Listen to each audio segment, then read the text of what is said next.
Mes amis, rebonjour, me voilà devant vous une nouvelle fois pour vous présenter cette nouvelle vidéo. Cette vidéo va s'appeler « Montage de cadre, installation de ce même cadre dans une cloison en placoplâtre ». Si c'est la première fois que vous découvrez notre chaîne, eh bien soyez les bienvenus. Cette chaîne a pour but de vous montrer des petites et de grandes astuces d'un artisan qui travaille dans le bâtiment, mais pas que, depuis 40 ans. Alors aujourd'hui, cette vidéo va vous montrer l'installation, mais aussi la fabrication de ces WC qui sont derrière moi, puisque j'ai pris un peu de retard sur mes vidéos et j'essaie de le rattraper comme je peux. Donc la fabrication des cadres à double enfourchement qui sont sur ma chaîne, que je vous montre en fabrication, et bien maintenant les cadres sont posés. Je vais vous en montrer le montage, l'installation, le montage des cloisons et puis toute la finition jusqu'au placo. Ensuite, vous verrez la fabrication du WC dans son entier sur l'étage, donc le WC qui est réalisé sur une dalle bois, vous verrez c'est pas la même chose, et le WC qui est réalisé au rez-de-chaussée sur une dalle béton. C'est minuscule un WC et pourtant il y a une multitude de choses à faire. Oui, voilà mes amis. Juste une petite pause pour vous demander un petit coup de pouce. C'est votre façon à vous de nous aider pour la mise en place de cette chaîne. Un like, un commentaire, un abonnement. Je vous laisse visionner et on se voit à la fin. À tout de suite.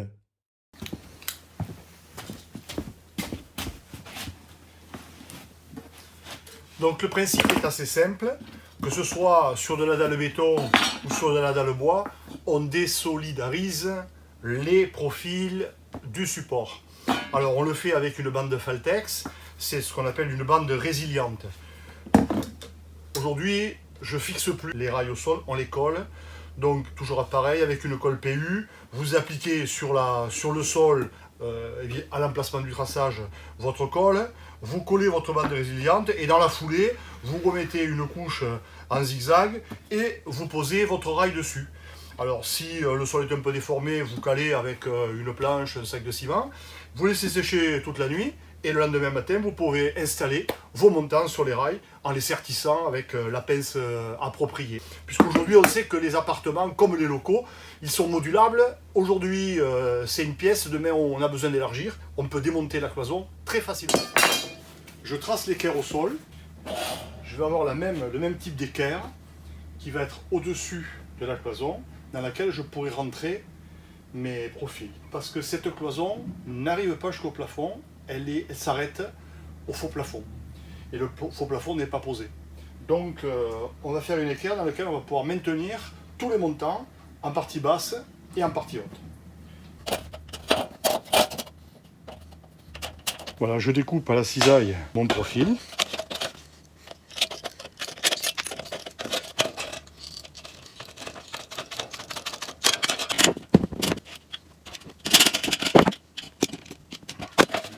Vous voyez, ça me permet d'avoir une équerre continue et je vais pouvoir la poser seule.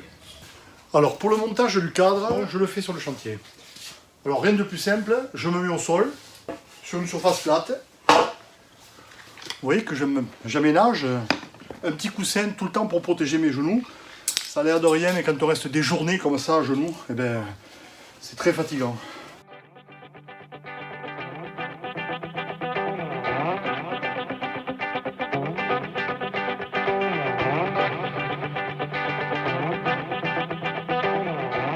Je mets ce contreplaqué qui est coupé d'équerre. C'est une sorte d'écharpe.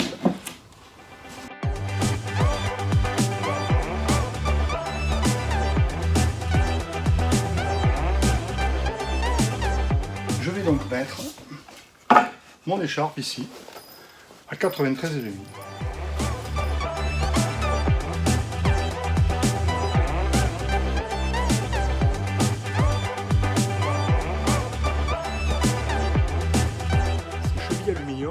C'est les chevilles qu'on utilisait classiquement en montage de menuiserie.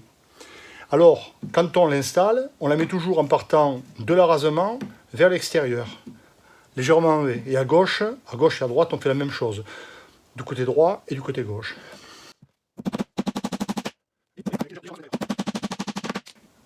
Évidemment, la cheville doit être suffisamment longue pour traverser la pièce de bois et attraper un des tenons.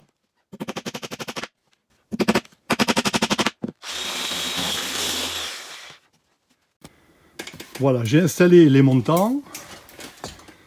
Je vous montre, vous vous souvenez, la petite rainure, eh bien, elle m'aide bien, là, sur le chantier. Vous voyez, parce que ça me positionne le profil, tout le long, parfaitement aligné. Il y a juste l'épaisseur de mon placo. La même chose de l'autre côté. Voilà. Donc, on a cette feuillure qui prépositionne le rail vertical. Voilà. Donc là, je vais le visser.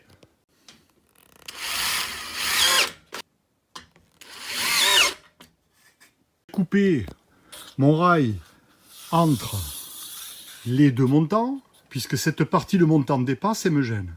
Donc j'ai coupé ce rail, il va me permettre de fixer tous mes montants entre cette traverse-là et la traverse haute. Et maintenant, je vais fabriquer deux petits morceaux de rail qui vont être fixés et sur le cadre et sur le montant pour avoir la continuité ici, pour ne pas avoir de trou. Lorsque je vais poser le placo, je vais pouvoir visser tout le long. Voilà. Et j'aurai en même temps un petit peu plus de rigidité sur l'assemblage entre ma traverse haute et mes montants. Voilà, j'ai rajouté mes pièces. Je les ai vissées sur le cadre et sur le montant. Et maintenant, je viens sertir cette partie-là. Comme ça, elle est bien alignée. Alors lorsqu'on est seul, évidemment, il nous manque toujours deux petites mains pour maintenir le cadre. Vous utilisez des presses et des litos pour positionner les montants dans les rails, de les maintenir verticaux, les uns par rapport aux autres, à espace régulier, afin de pouvoir mettre la cornière, vous savez, l'angle que j'ai préfabriqué. Eh bien, il faut que je mette les montants en premier en place.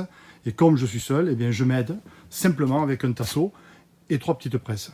Voilà.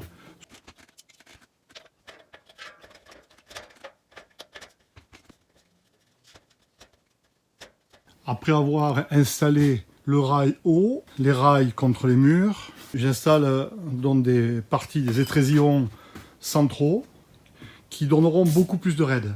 Pour laisser passer un morceau de montant, voilà. Ici, je le reprends au marteau. Je mets un marteau à l'intérieur et comme surface d'appui, le calamartyr, et ensuite je frappe ici pour le mettre à plat.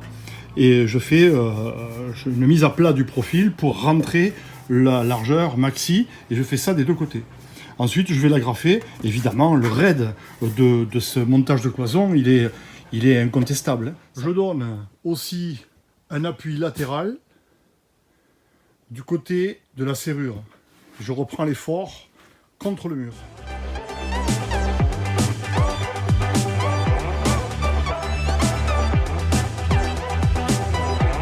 Il n'y a plus qu'à mettre le placo.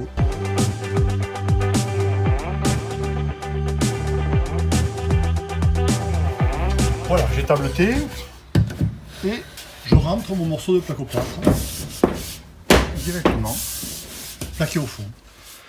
Voilà mes amis, on est dans les WC, j'ai attaqué la plomberie et je ne vais pas vous faire un cours magistral pour du collage de tubes, mais il y a deux petites choses à savoir concernant l'installation des tuyaux et le positionnement des emboîtures. Vous voyez, donc on a toujours un point haut et un point bas. Donc il y a des tuyaux, quand on les achète, qui sont déjà façonnés avec, vous voyez, des emboîtures. Ça, c'est un coude à 90 degrés, c'est 2 embouts femelles. Et ça, c'est un embout femelle et un embout mâle. Il faut savoir que la femelle, la partie femelle, doit être toujours en amont, en partie haute. Et la partie mâle, elle descend et elle verse dans le réceptacle, un petit peu comme si c'était un verre. On verse le liquide dans le verre, et bien le réceptacle, c'est la femelle, et le mâle, la partie mâle, rentre dedans, mais toujours en descendant. On ne fait jamais l'inverse. Vous voyez, on ne fait jamais ça. On ne met jamais la femelle sur le mâle, parce que, bien évidemment, l'eau peut passer par là et couler sur le bord du raccord ou du tube. Voilà, donc pour positionner à blanc, c'est-à-dire sans colle, on positionne les coudes, les raccords, et ensuite on fait 2 petits traits avec un feutre sur les raccords pour indiquer l'emplacement exact, puisqu'il y a des angles, partout il y a de faux angles. Donc on est obligé de repérer sur les tubes les emplacements qui viennent face à face. Alors on fait. Pour avoir des alignements. J'ai un petit repère. Et ce petit repère va me permettre d'aligner parfaitement au montage mon tube quand je vais le coller. Voilà, ce que j'ai fait, j'ai passé déjà mon tube dans le bouchon, donc il y a plusieurs réservations. Alors celui-là, il est libre, parce qu'il va verser à l'intérieur du Y. Je vais passer ma colle, et comme j'ai mon point de repère qui est sur le tuyau, je ne sais pas si on le voit, j'ai le même qui est en face, et bien je vais pouvoir l'ajuster alors que la colle est encore fraîche. Mais je vais pouvoir rentrer ce tube à l'intérieur, et je le mettrai en dernier, lui. Lui, je l'ajusterai parce qu'il est légèrement excentré, il risquerait de me déplacer mon collage. Donc, je le fais, je passe ma colle. Voilà, je ferme mon tube. Je l'applique avec l'outil universel. Je rentre mon tuyau. Voilà. Et là, avec la colle, tout de suite, ça va vraiment très très bien. J'en profite, tant qu'elle est encore fraîche, de glisser mon tuyau à l'intérieur.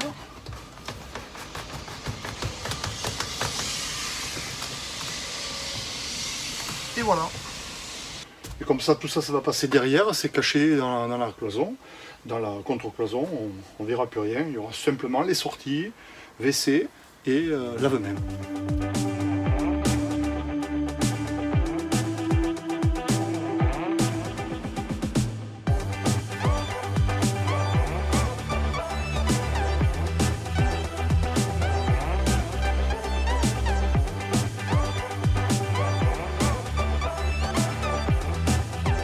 Voilà, je viens d'installer des cales compensatrices sur l'évito afin de réserver un appui beaucoup plus solide à ma poignée qui va se fixer derrière le placoplâtre évidemment sur cette pièce en bois qui est vissée et collée. Voilà, ça c'est les trois appuis. Donc il y en a un ici et un ici pour que la barre d'appui soit bien solidement fixée à la structure. Voilà, j'ai mis le doublage, j'ai installé donc tous les rails avec les renforts intermédiaires, tout le système qui va recevoir le placoplâtre. Et avant de fermer, j'ai fait une vérification, j'ai fait une mise en eau de toute la colonne pour vérifier toutes mes soudures. Quand c'est possible, il vaut mieux le faire. Donc ça s'est bien passé, j'ai purgé tous mes tuyaux, c'est pour ça qu'il y a un petit peu d'eau par terre, mais il n'y a pas de fuite. Donc c'est nickel, maintenant on va fermer, et je vais vous montrer comment on déplace un WC qui est quand même assez lourd, sans le soulever. C'est des petits trucs qu'il faut savoir pour économiser son dos. Alors, je vous montre comment déplacer cette grosse structure montée sans souffrir.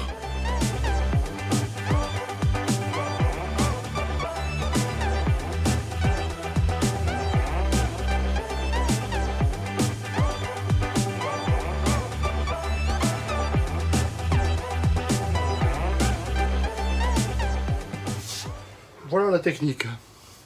Alors, je vais le ressortir pour vous montrer. Je l'appuie sur l'avant.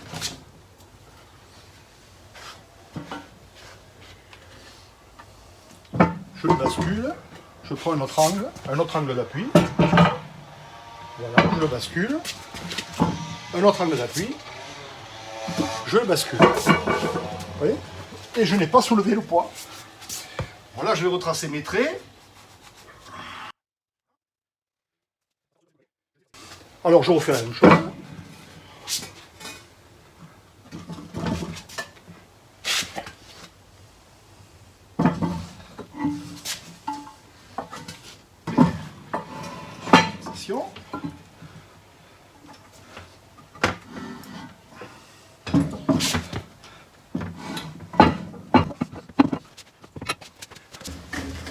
Et voilà, même quelqu'un qui n'a pas trop de force peut soulever un bloc comme ça, simplement en utilisant les appuis, et on ne se fatigue pas le dos. Voilà. On va continuer. Alors j'ai fait ça pour quelle raison? Parce que maintenant que j'ai mis la structure métallique, mes tuyaux vont forcément avoir des axes de sortie. Donc je le mets comme s'il était en pose définitive, et je vais fixer mon robinet sur le WC, et je vais relever tous les axes pour les reporter sur ma plaque en placoplâtre. Donc la sortie en sang du water, la sortie du robinet, l'alimentation, la petite trappe qu'il va y avoir ici pour la trappe de visite pour la nourrice et les vidanges.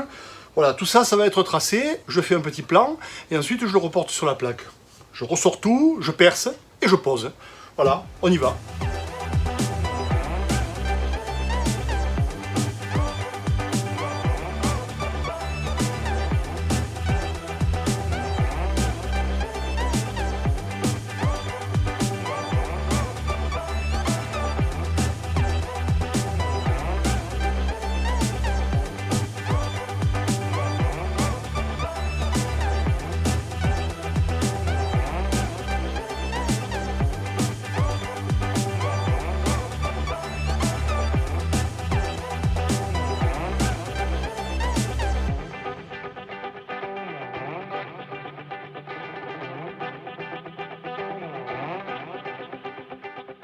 Voilà, je suis revenu sur l'atelier pour vous montrer, pour fabriquer et pour vous montrer la fabrication d'un petit cadre qui va me permettre de cacher les nourrices dans le WC.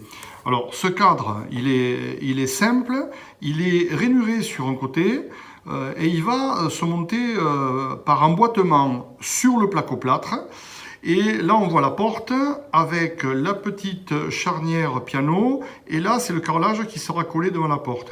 Donc, il faut que le nœud soit au minimum à fleur avec la surface du carrelage ou légèrement débordant pour que cette porte puisse s'ouvrir complètement et ne pas me gêner pour qu'elle ne bride pas sur le cadre.